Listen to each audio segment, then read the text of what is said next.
On today's show, what should we expect from the defending champions, the New York Liberty? It's part 2 of our analysis all about last year's champs, the Locked On Women's Basketball Podcast. It starts right now.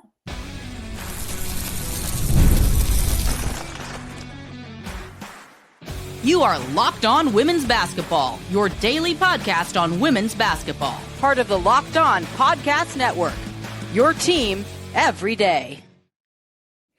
Welcome. You are Locked On to Women's Basketball. I'm Jackie Powell, and happy Friday. I'm one of your hosts on this program. I cover the New York Liberty at The Next, and I've covered women's basketball and its culture nationally at many other places. Check out all of the excellent women's basketball reporting and writing we are doing at thenexthoops.com, and please consider subscribing to make sure that the journalists that work so hard to cover this sport are paid for their valuable work. So thank you also for making Locked On Women's Basketball your first listen every day. And joining me today is Madeline Kenney, women's sports reporter at the New York Post, and also fellow fan of all things Lady Gaga. Yes, I had to say it. Anyway, Maddie, how are you on this rainy Friday? And are you ready for Liberty preseason to begin tonight? Oh, I'm good. Hi, Jackie. I am trying to stay dry. I'm currently drying out my shoes and my pants after missing the first bus. But no, all is good today. And yes, I'm definitely excited to finally see the Liberty in action and get a little bit better feel for this team and where they're at. Oh, absolutely. So here's what we're going to do. In segment 1, we're going to go over what our expectations are for this team on the floor, both in the new additions and some of the old, the mainstays. And then in segment 2, we'll talk about the roster crunch that the Liberty are going to have to make along with all the other teams in the W by May 15th. And then in segment 3, we're going to talk about this concept that Liberty GM Jonathan Kolb mentioned to us both in his preseason presser, which was how their goal is to be an iconic franchise. So we'll get into how that has manifested so far and how it will continue to. So anyway, all right, getting into segment 1. So what are some of your expectations for some of the new folks to this group? I mean, obviously the big one is Natasha Cloud. Rebecca Gardner is someone who hung around, but now she's going to get to play. And then there's Maureen Johannes, although she's technically not new, but she sort of is. She's new to me, I guess. She is new to you. I think first off, let's start with the macro. The team goal is to win another championship. We don't know what 2026 is going to bring. And so the championship window is open now. You need to capitalize on it. And that'll go into, what we'll talk later about becoming an iconic franchise. But when you talk about like individual players, I think knowing the team goal is what also is going to play out for everyone else. So Natasha Cloud, you want to see her as like a secondary piece to this big three. She needs to be able to complement Sabrina. And I think that bringing a veteran in like her, who has really like hit her stride within the last 3 or 4 years, it seems like she's just the way that she's elevated her game since 2021. I mean, I was looking at the stats last night and she's just a lot more like her defense is stronger. She's going to be that defensive anchor for them. She's going to be the vocal leader on that end. And we're already seeing it in practice. I mean, she's the loudest one in the practice facility for sure. And I think like people feed off of that energy. I think she's kind of going to be that spark for them in a lot of ways and, be a very vital piece to the starting lineup. Maureen, you want to see her shoot a lot of threes and make a lot of threes. You want to see her come off that bench and kind of be the spark. And I know that, for Rebecca Gardner, for example, that is who Sandy said she sees as the spark off the bench in a lot of ways, but I think Maureen can also provide that and be another spark plug. And Rebecca Gardner, just really quickly on her, she's going to play, she has the ability to play 1 through 3. And we've been seeing them kind of utilize her in practice as a 3 more. So it'd be really interesting to see, like, in tonight's game, what that'll look like and, how they'll utilize her. I think that she's a really strong defender. She's long. And I think, offensively, she can do a lot of things for them. And so I'm again, just really excited to see them all kind of, play against a legitimate team and not just the practice squad. For sure. I mean, I was even thinking, okay, does Rebecca Gardner slide into the starting lineup tonight at the 3? Because very possible. Yeah, I was thinking about that. With Fibich not here, I think it's very possible that she starts. And yes, an update on Fibich. So last night or yesterday, her Spanish team Valencia, they won, I think it was 75-65. So if they can win again on Sunday, then most likely she'll be back in town for the ring ceremony. Mm-hmm. If not, then unfortunately she misses it and has to play that game 3 on the 18th, which that would be sad. I know, you work so hard and you play such a vital piece at a championship, and then you don't even get the ring ceremony. But I could also see and this is not me reporting anything, but I could see the Liberty giving her moment or her flowers, when she does get back. That's a very good point. So I guess it's not, a win-lose thing. It's, well, if this happens, she'll get her moment. If she is there, it will be very special that she will be. But I also think from a Liberty standpoint, you want to get her to the team because you need to start, reintegrating her back within, getting a feel for everybody. Obviously, Natasha Cloud gives the Liberty a really different look with their starting lineup. So you definitely want her to win now and then get here before the season starts. For sure. So I think the last sort of new piece that I think we have to go over is Izzy Harrison, which when it was first announced that she was signing with the Liberty, it sort of surprised me.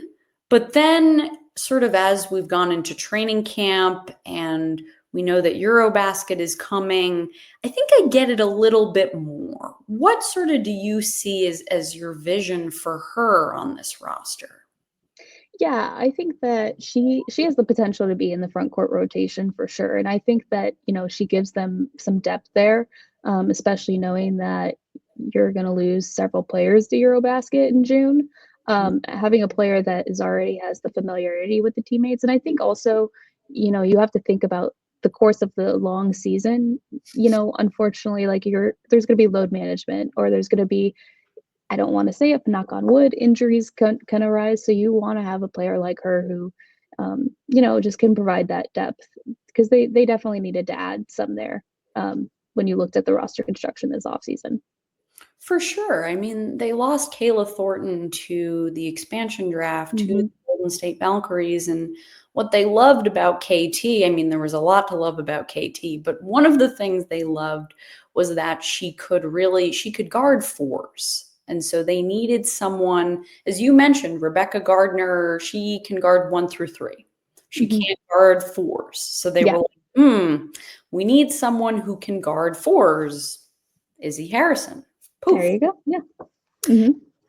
So moving now to, I guess, the folks that we know.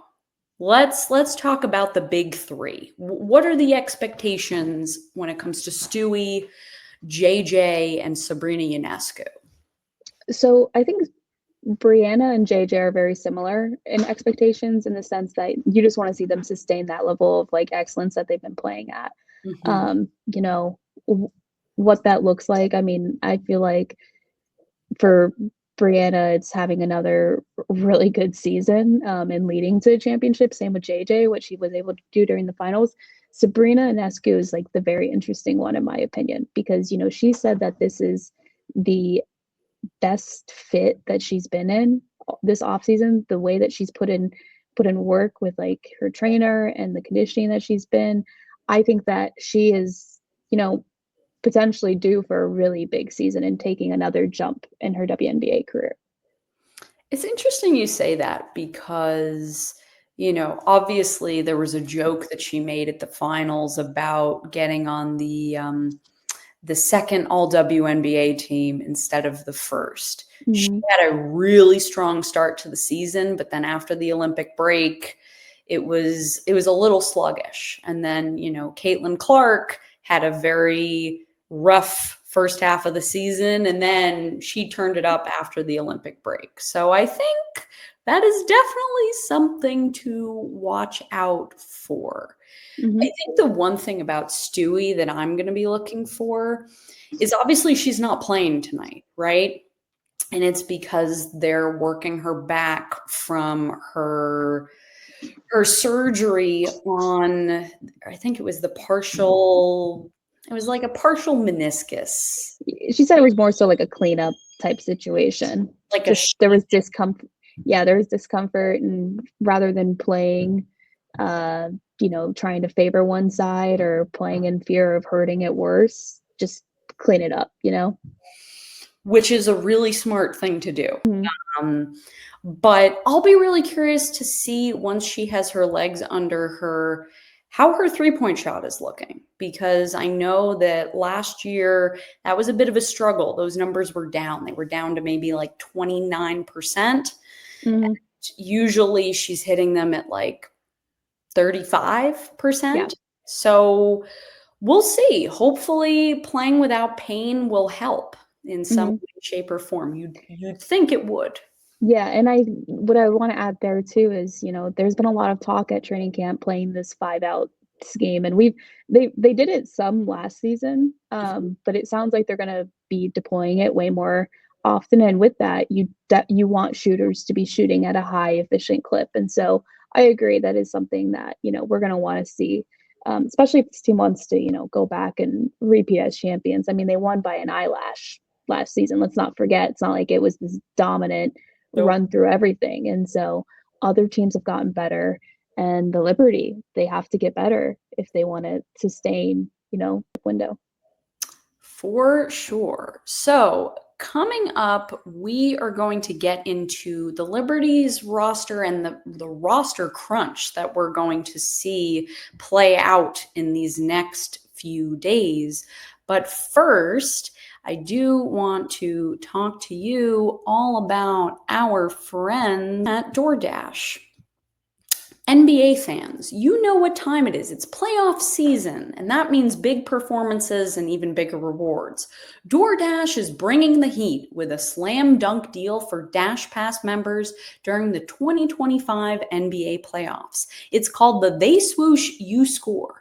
Anytime a player drops 50 or more points in a playoff game, Dash Pass members score a free 3-piece crispy tenders combo from Wingstop the very next day. Just place an order of $20 or more, use the code WINGSTOP50 at checkout, and that combo is yours. Crispy, delicious, and totally free. Offer valid noon to midnight the day after the next game. Terms apply. Ever looked at your delivery fees and thought, there's got to be a better way? With Dash Pass, you get $0 delivery fees and exclusive perks like this one. How much would you save over a season? Sign up for Dash Pass to unlock this and more exclusive deals all season long. When any player scores 50 plus in a playoff game, Dash Pass members can grab a three-piece crispy tenders combo from Wingstop the next day. Use code WINGSTOP50. That's Dash Pass, your door to more savings, more flavor, and more ways to win. Terms apply. Well, thank you very much, DoorDash. And I am here with Madeline Kenney of the New York Post, and we are really previewing this 2025 New York Liberty season. So let's move to a little bit of a roster crunch, right? Or just looking at the back end of the roster. We named a lot of folks that are for sure locks Obviously, we did not get to chatting much about Niara Sabally, but based on her performance in Game 5 of the finals in October, there is no doubt that she is making this roster.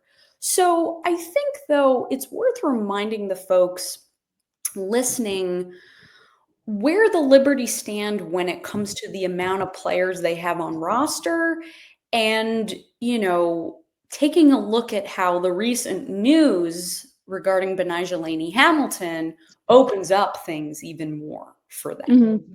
Totally. Yeah, I mean, and what you're alluding to is GM Jonathan Kolb said that, they will more likely than not be suspending Benijah's contract. Not suspending, I know sounds very negative. It's not. It's just a formality type thing. She's not going to play this season. And they want her to be as healthy as possible.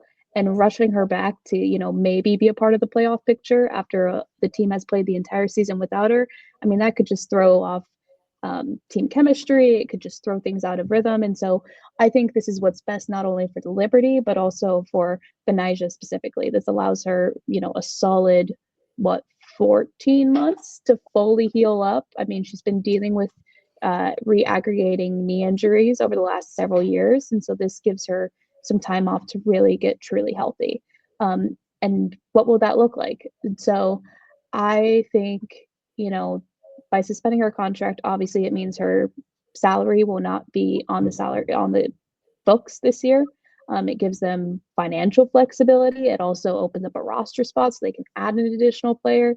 And so it all makes sense for the Liberty to suspend her. And I can't say I'm surprised. Also, her contract will be paid for by Unrivaled or supplemented. Yes, because she sustained that meniscus tear at Unrivaled. Mm-hmm. And it was interesting when we were talking about Stewie, you were talking about favoring, one knee and then injuring the other. That's sort of what she was doing because her right knee, she was recovering from the finals and everything that went on there. She had the loose bodies removal in, I think, July, and then she came back and she was looking good, and then she collides with Jonquel Jones, and then, that clearly had an impact on her throughout the playoffs. So this is, you could argue it's a win-win for both sides here. You think about the Liberty being able to maintain her negotiating rights in 2026. Mm-hmm. That's a pretty big deal when this league is going to become the wild, wild west. But okay, so there is another roster spot open. Who are the people who are sort of on the cusp fighting for this final spot? I mean, we were talking before we got on air that, we think Marquisha Davis is a lock. We think they're going to, continue to develop her. Mm-hmm. So who's fighting for this final spot? And how do we sort of break this down as to how this might come out? Yeah, I mean, that's a really good question. I think, we're going to learn a lot tonight, and we're going to learn a lot on Monday when they play in Oregon. A few different players that come to mind, and I had to write some notes down just so I didn't, forget anyone. But I'm really curious to see how Martinez plays tonight. I think that she has a skill set that will complement what the Liberty want to do this season. She shot, a modest 33% from three with her overseas team in France. If she can shoot at a more efficient clip, maybe that makes more sense for this 5-out that they want to play in the positionless basketball. But I just wanted to add that any players that don't make the roster will likely be considered for, replacing the 3 players who are going to go to EuroBasket in June. So that's something to keep in mind. Just because they might not make the final roster, it doesn't mean that will be the last you'll see them. Yeah, and that's a really interesting point, because what the Liberty were trying to do during this training camp is they were trying to figure out, as you said, who is going to come back in June. There was a reason they did not have a training camp of between 18 and 20 players, because they wanted to really figure out, okay, who are we bringing back? And so, yes, you were referring to Nay Odom, who I just wrote a feature on, a very, very interesting player who has not played professional basketball in 3 years. And so this is sort of her first go at 5-on-5, which is remarkable because if you're asking me who I'm thinking, I think it may come down to Esmery Martinez and Nay Odom, because they're both these athletic wings that can defend, they can shoot, they can run out in transition. They're versatile. Like, that's the big thing. You know, they're able to play. You can't put them in a box necessarily. And when you look at some of the guard options, you know, Jalen Sherrod is one of them. You know, we've talked about she had to take that jump this offseason with just her court vision, her decision making when the ball's in her hand, and how she plays off ball and stuff. And I've kind of noticed, I don't know if you've noticed this at practice, it seems like Natasha Cloud has kind of put her under her wing a little bit, which I think, you know, that's great for a player like her to have that. And I think that, you know, both can be defensive minded players. You know, that's something that she's talked about, wanting to hang her hat on that end of the floor, and she knows that that's a way to punch your ticket to the court. But, you know, I agree with you that you want an athletic, you can never have too many wings. You can never have too many versatile players that can do a lot of things for you. And I think that those are two players that are really interesting that I'm excited to watch. For sure. So we are both going to be at this preseason game tonight, and we're going to have our eyes on these 3 players that are jockeying for this final roster spot. Although, as Maddie just said, this probably won't be the last that we'll see of these 3, just with how EuroBasket will come into play next month. So we're going to take another break. Coming up, we're going to talk about the Liberty and their desire to be an iconic franchise, and sort of how we've both observed this playing out in real time. So we will be back to discuss that. But first, I want to talk to you all about our good friends at Amazon Fire TV. Did you know that your Fire TV is also an Xbox? Turn any TV into your gaming and entertainment hub with Fire TV Stick 4K devices. No console required. Just grab your paired controller, subscribe, or sign in to the Xbox Game Pass Ultimate with EA Play included, and you're ready to play. Dive into hundreds of premium titles from EA Sports College Football 25 to Call of Duty, Black Ops, and many more. It's as easy as streaming your favorite shows. It's gaming made simple, and it's all on your Fire TV. Endless entertainment with 4K streaming. Watch more than 1.5 million movies and TV episodes from your favorite subscribed services like Netflix, Prime Video, Disney Plus, Max, and more. Also Hulu. I've been watching Buffy the Vampire Slayer. Very good show. Head to Amazon.com/Fire TV Locked On to get started. Xbox Game Pass Ultimate subscription and compatible controller required. Available on select devices, including Fire TV Stick 4K 2nd generation, Fire TV Stick 4K Max 1st and 2nd generation, and Fire TV Cube 3rd generation. Well, thank you, Fire TV.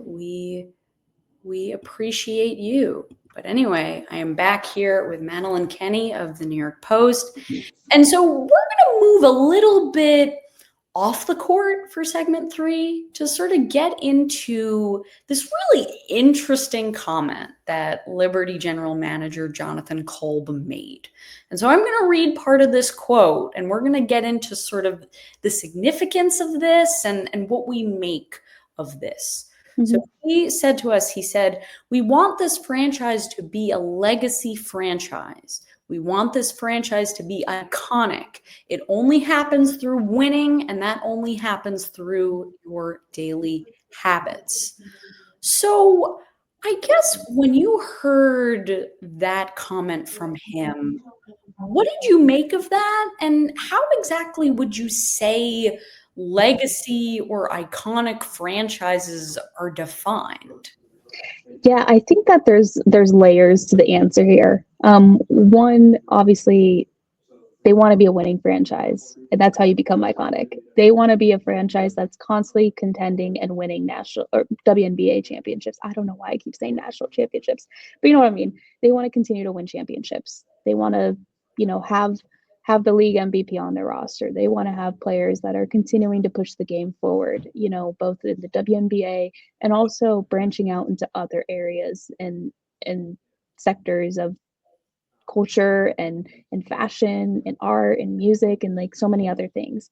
And then I think we really saw that. And we have been seeing it in the way that players are building their brands. I mean, women's basketball players are so marketable in so many different ways. But I think when it comes to being an iconic franchise, it's the partnerships that they're able to bring in, like Fenty, Fenty Skin and Beauty. That's a big one. Ellie is a cultural icon in different ways just off of herself. I mean, she's in a State Farm commercial. That's crazy. So I think that there's a lot of layers to it, and I think that they've already kind of like started to make steps in that way. I mean, we can talk about the Met Gala and just how that was. I mean, you think about the last few years. So Brittany Griner, I believe, was the first W player to go, and that was in 2023. That was her first season following her wrongful detainment in Russia. Mm-hmm. Then you had Angel Reese go last year, and now this year, Angel Reese went again, obviously, and I think Flau'jae Johnson was there too. She was there. Yep. Mm-hmm. But you had the Liberty's big three and their owner and Clara Wu Tsai. I mean, they made a pretty big statement. And I think it's also worth discussing the impact of them being in these spaces. We were both in a scrum with Sabrina, Stewie, and JJ, and we both asked them, like, who were the most interesting people you got to talk to? Were you trying to get them to come to games? I mean, obviously, Jason Sudeikis has become a huge staple at Liberty Games. Those relationships are made when players are put into spaces like that of the Met Gala. And so, Maddie, you asked Jonquel at practice about how I guess the evolution in that these intersections weren't as prevalent maybe in a year like 2019 compared to how they are now. What did she sort of tell you about sort of that change? I mean, she just said it was like further evidence that the game is growing and expanding. She said it was really cool and like an honor to actually be a part of that and live it real time. And, she knows what the league was before this movement really started to take off and this momentum around women's basketball. And Sue Bird, even yesterday, she was announced as the managing director of USA Basketball. And she was asked about, this moment of women's basketball and international play is like improving. And, we're seeing just this global surge in a lot of ways. And she said that you can tell it's coming along. Come a long ways because she's not being asked about, is this just a one-time thing? Like, is this just a moment? It's just it's like snowballed into a bigger thing within itself that feels very sustainable and is very legitimately sustainable.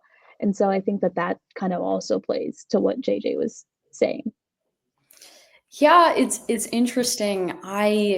Going back to 2021 at WNBA All-Star in Chicago, it was Sabrina Ionescu's first All-Star selection. Or actually, no, I got the year wrong. It was 2022 because 2021 was when the Sky won the championship, and then 2022 they had the All-Star game. But anyway, it's Sabrina Ionescu's first All-Star game in 2022. I asked her, and this came off of the franchise they put out a documentary called Unfinished Business. And in that documentary, there was a lot of focus on Joan Jett, who she sang like a theme song for the Liberty in the late 90s and early aughts. And so I said to Sabrina, I said, so where are the Joan Jetts right now? And she looked at me like I had two heads. And she's like, wait, what do you mean? And I said, well, where are all the people like Joan Jett that would ride so hard for the Liberty? Where are all of those people? And so I think we can confidently say 3 years later, those people are here. The Joan Jetts are here.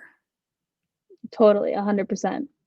And I think we'll continue to see celebrity. I mean, I remember when I was first started covering the WNBA, and like an NBA player would go to games and people would be like, oh my gosh, like a Bulls player is at a Chicago Sky game, and it got blown out of proportion when you think about it. At the end of the day, I feel like basketball, men's, women's, it's all transferable. But now it's like, A-list celebrities that are coming to games. And I think that's really cool. And I think it also speaks to, again, this intersection of culture and sport, and this movement of, embracing women athletes and also supporting them in ways that we haven't seen. Thank you for making Locked On Women's Basketball your first listen today. And for your second listen, check out Locked On NBA Game Night. Every game, every night, until an NBA champion is crowned. Get local analysis on a national scale. Find NBA Game Night on Locked On NBA, on YouTube, or wherever you listen to your podcasts. I want to give a huge thank you to Maddie for hopping on the show. Maddie, please remind all the good folks where they can find your work. Yeah, you can find me on all social media, from X, Threads, Blue Sky, Instagram, at Mad Kenney. And then all of my work is in the New York Post print paper, and then also online, nypost.com/sports/WNBA, I think it is. So that might not be right. Just Google Liberty New York Post, and stories will come up. I will link to your author page in the show notes. There you go. But anyway, this has been Jackie Powell, and I'm Maddie Kenney. And we are signing off.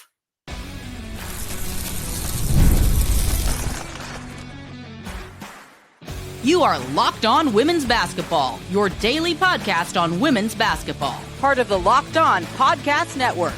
Your team every day.